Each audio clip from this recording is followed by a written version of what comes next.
नमस्कार, मैं हूं मनीषा गुप्ता। कमोडिटी कॉल में आपका स्वागत है। अगर आपने एग्री या नॉन एग्री कमोडिटीज में कोई ट्रेड लिया है या फिर किसी कमोडिटीज में फिजिकल पोजीशन लेना चाहते हैं, आप नए निवेशक या किसान या फिर ट्रेडर हैं, कमोडिटी मार्केट्स में CNBC आवाज के साथ बनाइए स्ट्रैटेजी।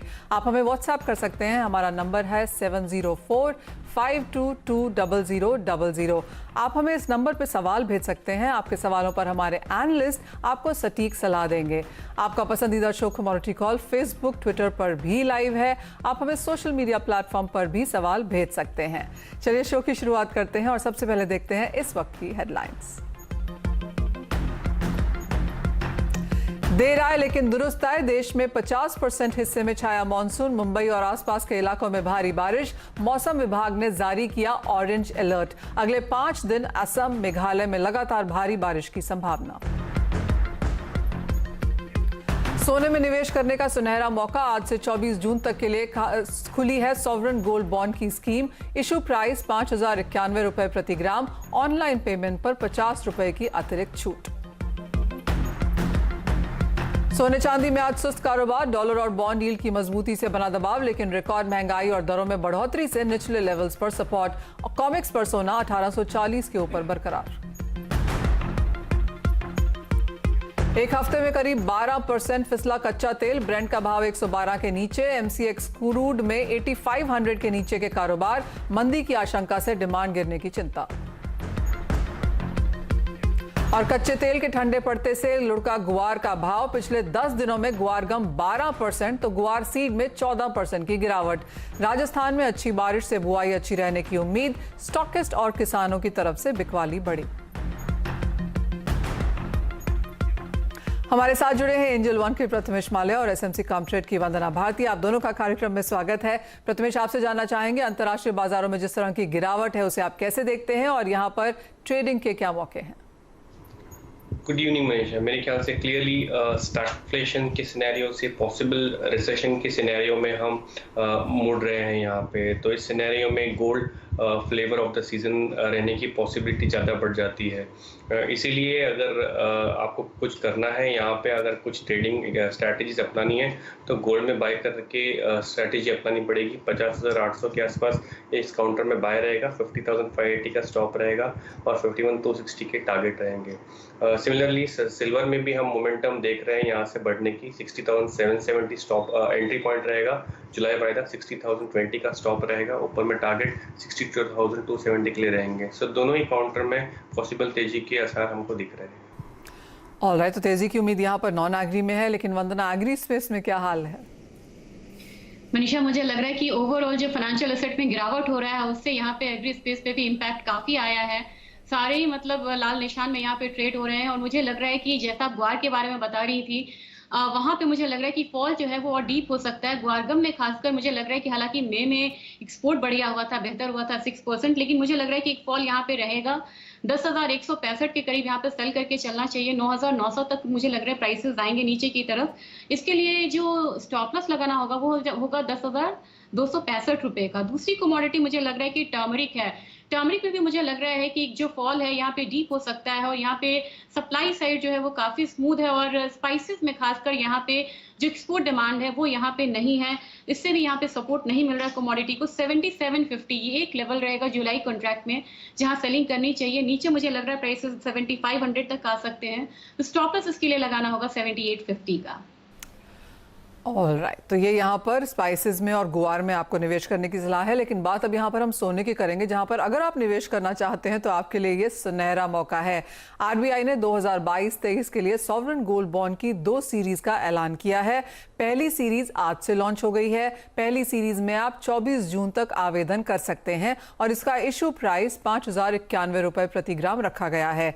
गोल्ड बॉन्ड पर बात करने के लिए हमारे साथ हैं IBJA के सेक्रेटरी सुरेंद्र मेहता और BN वैद्या एसोसिएट्स के प्रोप्राइटर भार्गव वैद्या।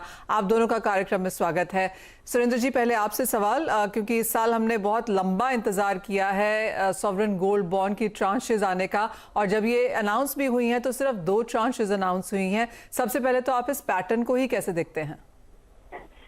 हाँ, ये बहुत ही आश्चर्यजनक है बिकॉज हमेशा हमने देखा है कि हर महीने बॉन्ड की सीरीज खुलती है और इस साल सिर्फ अभी तक 2 सीरीज का अनाउंसमेंट हुआ है।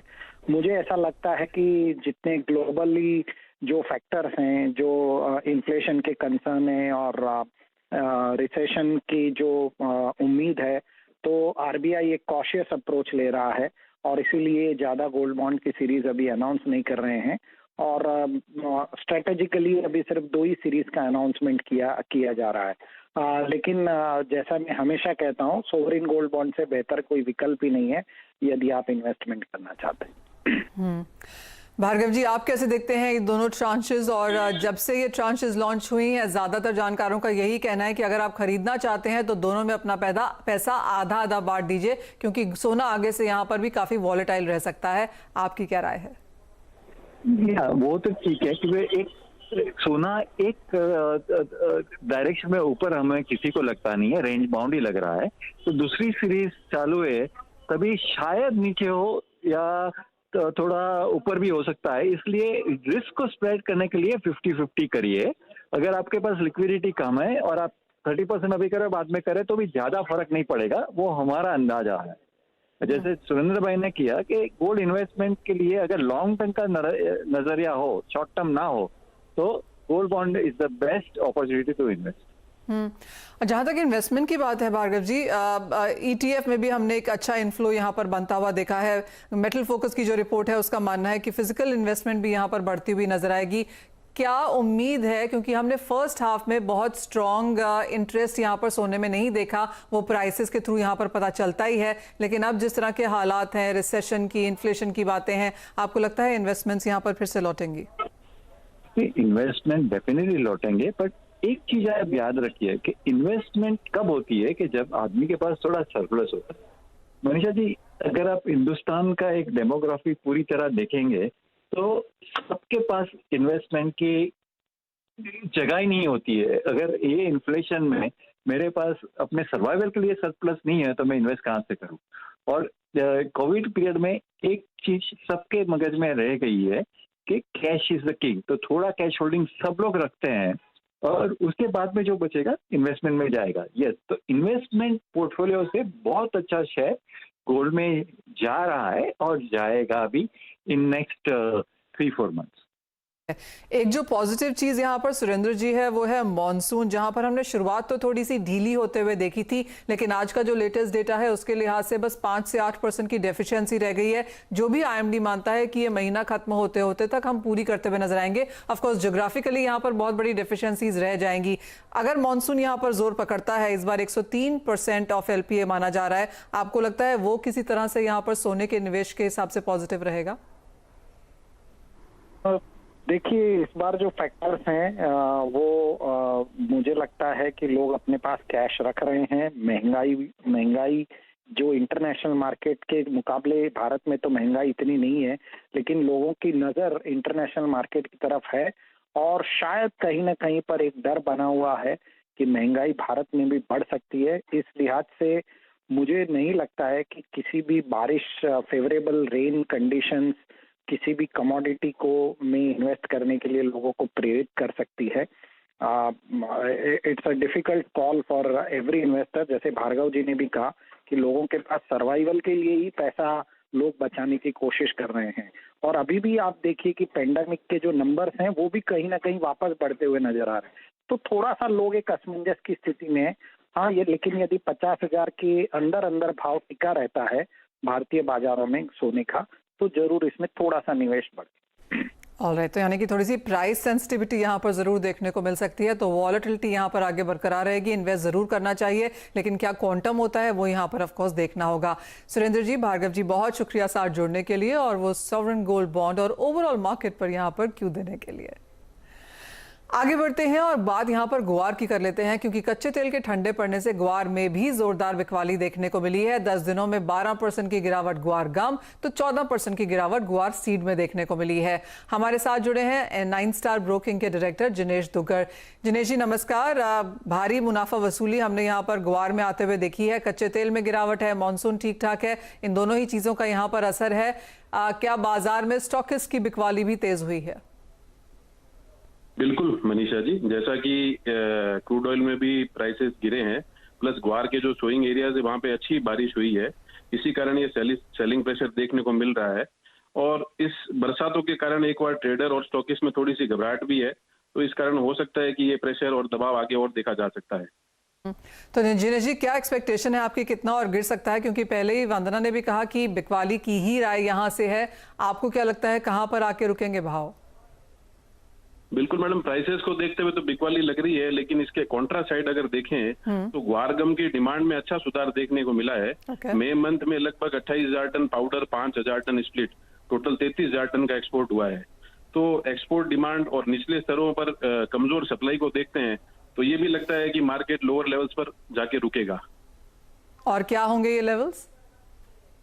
ग्वार गम में 95 से 9600 के बीच में, और ग्वार सीड में 5300 से 5350 के बीच में ये लेवल्स मेरे हिसाब से लग रहे हैं।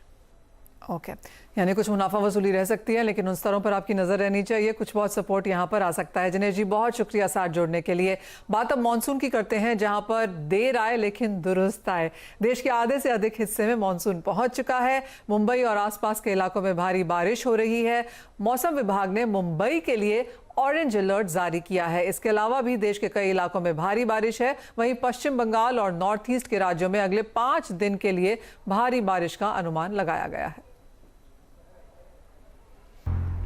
आपका स्वागत है। एक नजर कच्चे तेल पर डाल लेते हैं, जहां पर लगातार गिरावट के बाद हल्की सी बाइंग यहां पर हमने लौटते हुए देखी है। इन द ग्रीन यहां पर फिलहाल बाजार है। 109 पर नाइमेक्स है और नहीं वो ब्रेंट के लिए वो तेजी वहां पर रुक नहीं पाई और 113 के नीचे फिर से यहां पर भाव फिसलते हुए नजर आए हैं। प्रथमेश, आपने कच्चे तेल पे यहां पर बात तो की है, लेकिन एक नियर टर्म, लॉन्गर टर्म अब यहां पर ट्रेंड क्या बन रहा है? क्योंकि बहुत सारी रिपोर्ट्स हमने सिटी, गोल्डमैन सैक्स, ट्रैफिगुरा से आते हुए देखी थी कि भाव 140-50 तक इस क्वार्टर और थर्ड क्वार्टर में भी जा सकते हैं। फोर्थ क्वार्टर में सभी ने यहां पर गिरावट का अंदाजा लगाया है। यस, क्लियरली वो जो रिस्क प्रीमियम था वो रशिया और यूक्रेन के चलते हुए बन रहा था, जहाँ पे 140 और $150 बहुत ही जल्द होने की पॉसिबिलिटी दिखाई दे रही थी। बट ये सप्लाई डिस्टर्बेंसेस के अलावा यहाँ पे और ज़्यादा फैक्टर जैसे global recession scenario possibly develop होने की बात हो रही है, जहाँ पे ऑयल पहला कमोडिटी है जहाँ पे करेक्शन विटनेस होता है और अकॉर्डिंगली वैसे ही हुआ है। So we are moving from a stagflation scenario to recession scenario, जहाँ पे आपको first on hand effect oil पे दिख रहा है। तो इस पर्टिकुलर सिनेरियो में अगर आप देखेंगे अपसाइड लेवल 140 को डेफिनेटली मान के चलेंगे, बट फिलहाल करेक्शन के मोड पे मेरे ख्याल से मोमेंटम के हिसाब से जाना चाहूँगा। और स्ट्रैटेजी जो है सेल साइड की तरफ रहेगी। काफ़ी अच्छी गिरावट हुई है पिछले कुछ ट्रेडिंग सेशंस में। तो मैं यहाँ पे MCX में करीब 8,400 475, 8490 के आसपास की कमोडिटी मिलती है, तो वहाँ पे बेचने की सलाह दूंगा। 8570 का स्टॉप लॉस रहेगा, नीचे में टारगेट 8290 के रहेंगे। इस पर्टिकुलर कमोडिटी में वॉलेटिलिटी ज़्यादा बढ़ने की उम्मीद है, स्टॉप लॉस लगाकर जरूर काम करें। ओके, वॉलेटिलिटी बरकरार रह सकती है और यहाँ से और भी गिरावट की उम्मीद है, यानी कि जो हल्की सी हमने ठहराव या कंसोलिडेशन आता हुआ देखा है प्राइसेस में, वो बहुत लंबा रुकने वाला नहीं है। हमारे साथ अब यहाँ पर जयपुर से प्रदीप जुड़ रहे हैं फोन लाइन पर। प्रदीप नमस्कार, आपका सवाल क्या है? सर मेरे क्रूड ऑयल बाइंग किए हुए हैं। हाँ जी, 8,500 पे 10 लॉट। 8,500 पे 10 लॉट यहाँ पर खरीदे हैं। प्रथमेश, आपने यहाँ से बिकवाली करने की राय दी है, लेकिन अगर प्रदीप जी यहाँ पर बाइंग में हैं तो कैसे रिकवर करें, कैसे अपने लॉसेस कट करें? मेरे ख्याल से आज अगर आपको शाम की वोलेटिलिटी में आपका भाव मिल जाता है 8,600 के आसपास, वहाँ पे स्क्वायर ऑफ कर देना चाहिए और बाय की स्ट्रैटेजी से निकलकर सेल में कन्वर्ट कर देना चाहिए। सेल में मोमेंटम ज़्यादा है, सेल साइड में ज़्यादा आपको पैसा बनाने की उम्मीद रख सकते हैं। ओके प्रदीप जी, हो सकता है आपको लेवल्स आज यहाँ पर देखने को मिले। एज ऑफ नाउ 1% की तेजी के साथ कारोबार है, तो अगर ये रिबाउंड जारी रहता है यूएस मार्केट्स में भी, क्योंकि आज यूएस के बाजार बंद हैं, तो एक नई कोई क्यूज वहां पर शायद आते हुए नजर नहीं आएंगे। तो ये मोमेंटम अगर जारी रहता है तो आप अपने लेवल से यहाँ से निकलने की कोशिश जरूर करें। आगे बढ़ते हैं और राजस्थान से अब शिव हमारे साथ फोन लाइन पर मौजूद है। नमस्कार शिव, आपका सवाल क्या है? नमस्कार जी। जी, मेरी सिल्वर सेल की हुई है 7,790 रुपए। बेची है आपने चांदी? हाँ जी, चांदी बेची है। ओके, चांदी बेची है 60,790 में। प्रथमेश, क्या राय देंगे? आई थिंक यहाँ पर भी मैं आपको स्क्वायर ऑफ करने की सलाह दूंगा, बिकॉज यहाँ पे मोमेंटम जो है अपसाइड की तरफ होने की पॉसिबिलिटी ज़्यादा है। करीब यहाँ से 1,500 अपसाइड में जाने की पॉसिबिलिटी है, तो 62,000 का टारगेट लेकर आप चल सकते हैं। सेल साइड की स्ट्रैटेजी से एग्जिट करना बेटर रहेगा। ऑलराइट शिवा, आपके अभी तो सेल लेवल्स के आसपास ही हैं प्राइसेस, लेकिन जैसे बात की गई एक रिबाउंड शायद देखने को मिल सकता है। सोने में तो हमने वो आते हुए देखा भी है, चांदी ऑफ कोर्स थोड़ी सी दिक्कत दिखा रही है ऊपर आने में, लेकिन बहुत क्लोजली बाजार को वॉच करें और जैसे कहा गया कि यहाँ से हल्का सा रिबाउंड शायद देखने को मिल सकता है। आगे बढ़ेंगे, राजस्थान से गुरमीत जी को अपने साथ फोन लाइन पर जोड़ेंगे। नमस्कार गुरमीत जी, आपका सवाल क्या है? हाँ जी मैम, नमस्ते। नमस्ते जी। हाँ जी मैम, भी बीट के कोई भाव चढ़ सकते हैं या 3000 के पास हो सकता है या नहीं? सरकार ने पूरी कोशिश करी है गुरमीत जी के 3000 के पास ना जाए भाव, लेकिन उसके जो मुनाफा वसूली इनिशियली देखने को मिली है उसके बाद एक कंसोलिडेशन जरूर है। वंदना, आपकी राय क्या है? गुरमीत जी के पास यहाँ पर गेहूं पड़ी हुई है, यहाँ से क्या भाव रह सकते हैं, जानना चाहेंगे। मनीषा, मुझे लग रहा है कि ये अभी कमोडिटी हॉट डिमांड में है, लेकिन कुछ ट्रेड बैरियर्स भी हैं यहाँ पे, और यहाँ पे कुछ एथिकली बन भी रहा है कि भारत को थोड़े जो सप्लाईज हैं वो यहाँ पे करने हैं, चाहे वो कुछ यूएनओ के जो कुछ प्रोग्राम्स हैं उसके तहत।